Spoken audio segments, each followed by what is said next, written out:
Bonjour à tous, donc aujourd'hui je vous retrouve pour une nouvelle vidéo et cette fois-ci ça sera mon point lecture, donc toutes les lectures que j'ai lues, que je suis en train de lire et mes futures lectures. Donc je vais commencer par les mangas. Donc j'ai lu Love Beloved Live Be Left de Iyo Sakisaka chez l'édition Kana. Donc un manga que j'ai adoré, donc j'ai mis un 4 sur 5. Donc c'est l'histoire en fait de Yuna qui va rencontrer Akari lors d'un déménagement. Et en fait, quand ils vont se rencontrer et se lier d'amitié, mais ils ont des personnalités totalement différentes. Donc je crois que c'est Yuna, mais je ne suis pas trop sûre. Oui, donc c'est Yuna qui est plus, qui rêve du prince charmant, voilà, qui est très rêveuse. Et nous avons Yakari qui est beaucoup plus réaliste. Donc moi, je me suis beaucoup plus retrouvée dans le personnage de Yuna. Akari, je sais pas, il y a un truc qui ça fonctionne pas avec moi, et je sais pas. Et donc voilà, c'est sur une très belle histoire d'amitié. On a des protagonistes masculins qui apparaissent. Et il va y avoir une sorte de triangle amoureux. Donc bon, je sais pas trop, c'était le premier tome. Donc pour un premier tome, j'ai vraiment beaucoup aimé. Donc j'ai hâte de voir ce que va donner la suite. Ensuite, j'ai lu le tome 2 de Ten Count de Rito Takarai, donc aussi un manga que j'ai adoré, donc j'ai mis un 4 sur 5, c'était vraiment une trop bonne lecture. Pour cette fois-ci on a une scène de yaoi à fond, voilà, clairement public averti s'il vous plaît, mais j'ai adoré. Donc en fait c'est l'histoire d'un, je sais même comment il s'appelle, donc de Kurose, voilà, de Kurose, je crois que c'est ça, hein, non, Shirotani. C'est la relation d'un, je sais plus quoi leur nom, leur nom en fait, mais c'est en fait la relation d'un psychologue et d'un patient. Donc quelqu'un qui est complètement se lave les mains tout le temps, qui n'arrive pas à toucher les gens, ne veut pas que les autres les touchent, n'aime pas les microbes et tout. Bref, tout ça c'est par rapport à son passé. Euh, on sait qu'il a eu un passé, bon voilà, c'est difficile, je pense, quand il était petit. Donc voilà, on suit leurs petites aventures et j'ai complètement adoré. Donc ensuite, j'ai lu le tome 3 de Say I Love You de Kane Azuki chez les éditions Pika. Aussi un livre que j'ai adoré, enfin un manga que j'ai adoré. J'ai passé un trop beau moment en lisant ce manga, donc ce tome 3 là, donc c'est une suite, hein, donc je vais pas en parler plus, mais je lui ai mis un 4 sur 5. Voilà, là on a la relation de ces deux personnages qui évoluent petit à petit, la confiance, etc. On a aussi des histoires sur d'autres personnages dans toute l'histoire du manga.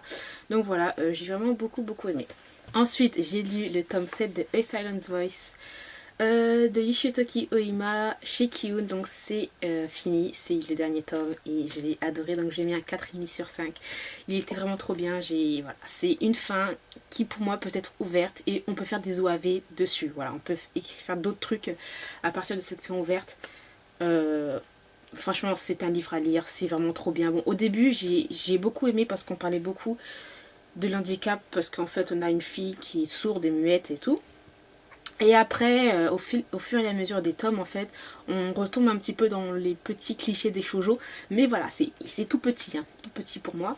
Donc voilà, c'était trop bien. Je suis contente de la fin. Voilà, donc en plus, l'animé est sorti, je crois, ou va sortir. Bref, je vais le regarder. Donc ça, c'était trop bien. Et ensuite, un manga coup de cœur. Donc je l'ai adoré, ce manga. Donc c'était Perfect World de Ri Aruga chez Akata. Donc c'est un manga que j'ai acheté il y a récemment. Et je voulais pas présenter dans des book hauls parce qu'en fait j'ai acheté 3 mangas, enfin d'autres trucs, et je vous ai pas présenté, donc je ferai pas beaucoup, mais je vous le présenterai bientôt dans mes points lecture. Et j'ai adoré, la couverture est magnifique, l'histoire est super réaliste, elle est vraie, touchante, j'ai adoré. C'est vraiment trop bien. Donc en fait c'est l'histoire de Tsugumi Kawana, 26 ans. Donc cette jeune fille qui travaille au sein d'une entreprise de décoration d'intérieur, et elle va retrouver l'un de ses premiers amours quand elle est au lycée. Elle va le retrouver handicapé, donc il va être en fauteuil roulant parce qu'il a eu un accident. Et en fait, quand ça va être la relation, est-ce qu'elle peut avoir une relation avec cette personne qui est handicapée et tout, et aussi surtout comment il s'appelle, Itsuki qui est très distant par rapport à ça, par rapport à avoir des relations et tout. par rapport à son handicap, mais par rapport aussi aux autres relations qu'il avait eues avant. Il est hyper distant, il veut pas lui donner de l'espoir. J'adore son personnage, il est vraiment une force de caractère, c'est hyper réaliste, les dessins sont magnifiques. Franchement, j'adore, c'est vraiment quelque chose, c'est un phénomène de société, c'est voilà, le regard des autres par rapport à l'handicap et tout. Enfin, j'ai adoré. Franchement, j'ai adoré, il y a des termes médicaux qui sont assez vrai en plus. Donc voilà, personnellement moi j'ai adoré, coup de cœur, j'ai hâte de lire le deuxième tome, je vous le conseille à mort, mais franchement je vous le conseille, je vous le conseille, je vous le conseille. Donc ensuite on va passer au roman. Donc j'ai lu le tome 2 de Né à minuit Renaissance, donc Alliance de C.C. Hunter chez Michel Lafon, que j'ai adoré aussi, donc j'ai mis un 4 sur 5, c'était vraiment trop bien, franchement j'ai trop aimé, c'est voilà, j'adore la plume de cet auteur. J'étais à fond dedans, il y avait une intrigue et tout, bref, j'ai adoré. Donc c'est un tome 2 et puis en plus, je sais pas comment pour vous expliquer, je vous reporte à la vidéo des top 5 des Young Adult Fantasy. Donc je parle de la série des Nés à minuit, parce qu'en fait là c'est une série, une autre série mais qui est dans le même univers en fait. Et voilà, donc franchement je suis pas déçue du tout. En plus je crois qu'il y a 4 tomes pour cette nouvelle série. Ensuite j'ai lu Rock Addiction de Nalini Singh chez les éditions J'ai lu Semi-Poche. Donc vous connaissez, à force hein, je pense que vous avez compris que j'aimais trop cet auteur. Et surtout sa série Petit Tenzing et Chasseuse de vampires, que j'adore à un point pas possible. Donc là c'est un new adulte dans l'univers du rock, musique, etc. Et j'ai été déçue. Et oui, j'ai été déçue. Donc j'ai mis un 3 sur 5. J'ai été déçue parce que dès les... on va dire dès les... je sais pas. À peine les 30 premières pages, voilà, on a des scènes de sexe répétitives. C'était répétitif. Voilà, il n'y a pas vraiment de... c'est décevant. Vraiment c'est très décevant parce que je m'attendais à autre chose. Là il n'y a rien qui a été développé, enfin par rapport à ces autres séries. Là en fait c'est plus contemporain, voyons, nu adulte. Et même s'il y a l'univers du rock, je trouve pas que ça a été aussi bien développé que ces autres séries. C'est vrai qu'il faut pas trop comparer à chaque fois, mais là non, c'est pas possible, hein. C'était trop. Donc en fait c'est l'histoire de Molly qui a eu un scandale il y a des années cela quand elle était au lycée. Et là on la retrouve plus vieille, elle est bibliothécaire et à une soirée de lancement qui a été faite par sa sœur, elle va rencontrer le chanteur d'un rock hyper célèbre. Et tout de suite voilà, ça va flasher et tout. Et comme je vous l'ai dit, dès les 30 premières pages, il y a direct une scène de sexe. Et c'est un enchaînement de ce genre c'est un enchaînement de ce genre de scènes. Et on a 444 pages, voilà. Et je suis genre hyper déçue parce que c'était sans queue ni tête pour moi. Donc voilà. Par contre, j'aimerais bien lire s'il y a une petite nouvelle faite sur d'autres personnages qui sont plus intéressants. Si les personnes qui ont lu, c'est par rapport à T-Rex, c'est l'une des meilleures amies de Molly. Donc voilà, mais vraiment sans plus. Hein. Trop déçue, trop de déception, vous voyez. Ensuite, j'ai lu Madame X de Jacinda Wilder chez Michel Lafon. J'ai adoré, donc j'ai mis un 4 sur 5. C'était trop bien, j'étais à fond dedans. Bref, voilà. Donc c'est l'histoire de Madame X qui est genre hyper classe, hyper sophistiquée. Et en fait, elle doit... éduquer les futures élites, donc le comportement, la façon de s'exprimer, de se tenir.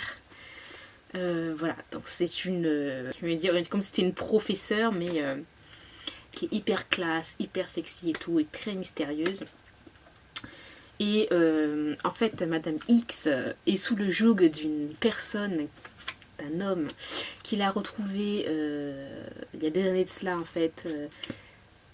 Dans la rue, par terre, moitié morte, remplie de sang et tout, et il l'a sauvée. Et Madame X en fait là elle est dans une cage. Voilà, c'est une cage dorée en fait pour elle, parce que elle ne sort pas de l'appartement où cet homme l'a mise en fait. Et là où elle donne ses leçons à ses futures élites. Elle ne connaît rien en fait du monde extérieur, elle a juste une fenêtre où elle peut regarder ce qui se passe à l'extérieur, mais elle n'a pas de télé, rien du tout, rien, pas de téléphone, rien de ça. Et j'ai adoré, j'aime trop, j'ai trop hâte de lire en fait la suite. Je sais pas si ça va être publié en France, mais j'ai vu qu'il y avait déjà c'est sur 3 tomes, et j'ai vu que les 2 autres tomes étaient déjà sortis en anglais, donc si ça ne sort pas en français, je me le procurerai. Mais sinon, voilà, c'est une ambiance assez sombre, c'est hyper classe, voilà, on est vraiment dans un univers assez particulier en fait. J'ai envie de dire, c'est un peu comme La Société. Les premiers tomes, vous voyez, c'est un truc un peu qui est un peu caché, que les gens genre milliardaires, riches ou les gens de la haute société connaissent, mais que les personnes qui sont moyennes, j'ai envie de dire, ne connaissent pas. Et voilà. Donc voilà, c'est la façon dont c'est écrit en fait, c'est assez poétique, donc ça peut être un petit peu déstabilisant quand on le lit. Les scènes de sexe, franchement, je trouve que c'est pas genre vulgaire, enfin, quand je dis vulgaire, vous voyez, c'est pas, en fait c'est la façon dont elle écrit ça, c'est un peu poétique et ça fait beaucoup plus classe, c'est beaucoup plus classe en fait. Et voilà, donc j'ai tellement hâte en fait de lire la suite, mais vous pouvez pas savoir, c'était vraiment trop trop bien. Je peux vous le conseiller, mais c'est quand même pour un public assez averti, hein, voilà. Le truc en fait, c'est que j'étais genre hyper frustrée de la fin, parce que on finit sur un truc et là je me dis mais Madame X quoi, parce qu'en fait elle a une sorte d'espoir pour qu'elle puisse s'échapper. Et elle est tellement sous le joug de cet homme qu'elle n'arrive pas à se défaire et t'es hyper frustrée par rapport à ça. Et la fin, ça se termine comme ça et t'as envie de te dire, mais Madame X, quoi. Elle est tellement formatée pour... Voilà, voilà, j'ai adoré. Donc, je lirai la suite. Mais vraiment, je ne sais pas quand est-ce qu'il y aura une suite. Je me renseignais par rapport à ça, mais c'était trop bien. Donc là, en fait, ce que je suis en train de lire... Donc, Alice et les miroirs des maléfices de Jenna Showalter. Donc, je suis à la page 205. Et en fait, je suis pas à fond dedans. En fait, je sais pas, je pense que je vais le stopper avant que je sois dégoûtée du truc. Je sais pas que j'aime pas, mais je sais pas, je suis pas dedans en fait, tout simplement. Donc, je vais le mettre de côté pour que je puisse commencer à lire La colline aux esclaves de Kathleen Grissom. Donc voilà, celui-là il me donne beaucoup plus envie en fait, voilà, il me donne plus envie. Après La colline aux esclaves, je vais lire Cet autre monde de Lil Evans, donc une sorte de beat lit, romance paranormal et tout, donc celui-là aussi il me donne trop envie, donc voilà. Et pour les mangas, je compte lire le tome 3 de Yona, princesse de l'aube, très bientôt. Et le dernier tome de Orange, de Shigo Takano aussi, très très bientôt.